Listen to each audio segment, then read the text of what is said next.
नमस्कार। सनातन धर्म में दान करने को विशेष महत्व दिया गया है, लेकिन सभी दानों में अन्न के दान को सर्वश्रेष्ठ माना गया है। तो ऐसा क्यों है? आज इस वीडियो में इस इंपॉर्टेंट कंसेप्ट को बहुत ही आसान तरीके से हम समझेंगे। Let's begin. देखिए, हम में से बहुत लोगों ने ये सिचुएशन एनकाउंटर जरूर की है कि कोई नोन व्यक्ति हमें अप्रोच करते हैं, कहते हैं भैया बहुत मुश्किल में है, इतनी इतनी कैश चाहिए, अमाउंट चाहिए, आप प्लीज मदद कर दीजिए। 1 से 2 महीने में मुझे यहाँ यहाँ से पैसे मिल जाएंगे, मैं आपको लौटा दूंगा। यहाँ पे ना मैं फ्रॉड्स की बात नहीं कर रहा, जेन्यून केसेस की बात कर रहा हूँ। आपको भी, आप सुनते हो, आपको बुरा लगता है, आप कहते हो ऑल राइट नो वरीज, और आप हेल्प कर देते हो। 1 महीना, 2 महीना, 3 महीने, एंड आपको वो पैसे कभी वापस नहीं मिलते। तो ऐसा क्यों होता है? इसका आंसर ना एक्चुअली सिंपल है। देखिए, हम कौन है? क्या हम ये शरीर है? जी नहीं। बिकॉज जब किसी की डेथ हो जाती है, शरीर उनका सामने रहता है, बट हम लोग क्या कहते हैं कि ये गुजर गए। तो मतलब हम लोग शरीर तो है नहीं।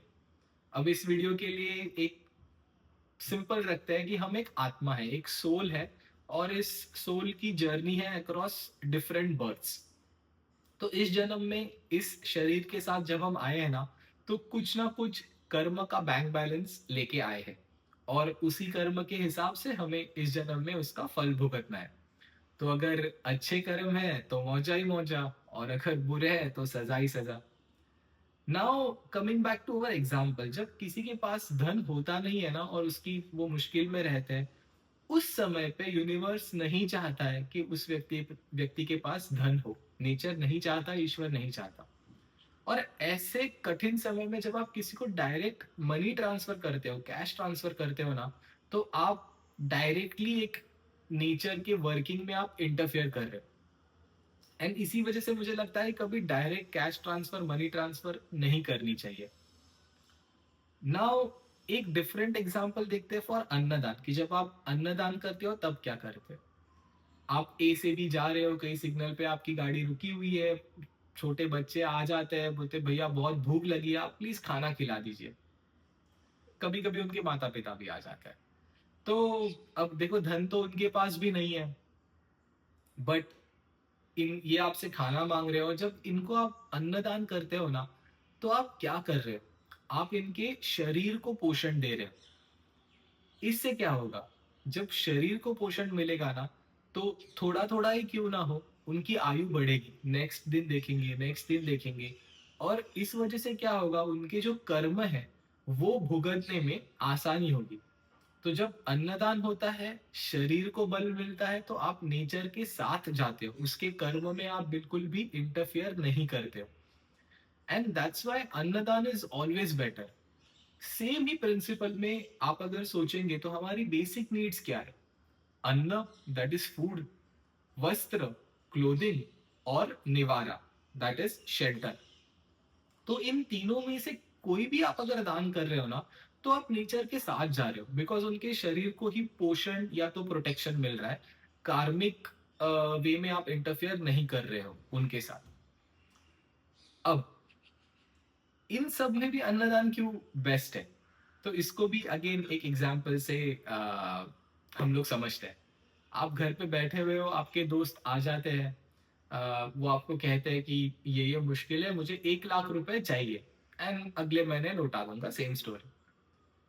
आपका भी दोस्त है, आपको लगता है कि जेन्युइन इश्यू है, तो इन द मोमेंट आप 1 लाख रुपए ट्रांसफर कर देते हो। बट अच्छी भावना से आपको लगता है कि यार एक 10,000 और कर दूं। तो दोस्त भी आपका देखता है, कहता है हाँ ठीक है कर दे। तो यहाँ पे क्या हुआ, उनको 1 लाख उन्होंने मांगे थे, आपने दिए। Then you offer to give more, and he accepted. अब दूसरा एग्जाम्पल, आप ही के बिल्डिंग में, फ्लैट अपार्टमेंट में जहां आप रहते हो, वहां सफाई वाले भैया है। आपका अच्छा हाय हेलो नमस्ते रहता है। एक दिन आपके दरवाजे पे आ गए कि भैया बहुत भूख लगी है, आप प्लीज खाना खिला दीजिए।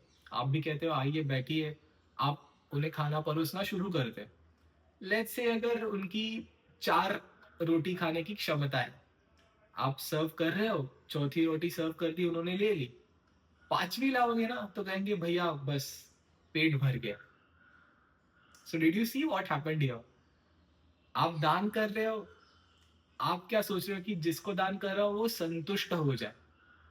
अन्नदान एक ऐसा दान है जिसमें आपको प्रूफ मिल जाएगा इस बात का कि जिसको दान कर रहे हो वो संतुष्ट हो गया। And that's why this is beautiful, that's why ये सर्वश्रेष्ठ है। And you should really think about, जब भी आपको अपॉर्चुनिटी मिले अन्नदान करने का मौका कभी नहीं छोड़ना चाहिए। That reminds me of one more small point. हम में से बहुत लोग ऐसे सज्जनों को जानते हैं जो अपने घर में भगवान को या मंदिरों में छप्पन भोग करते हैं, and that is very good.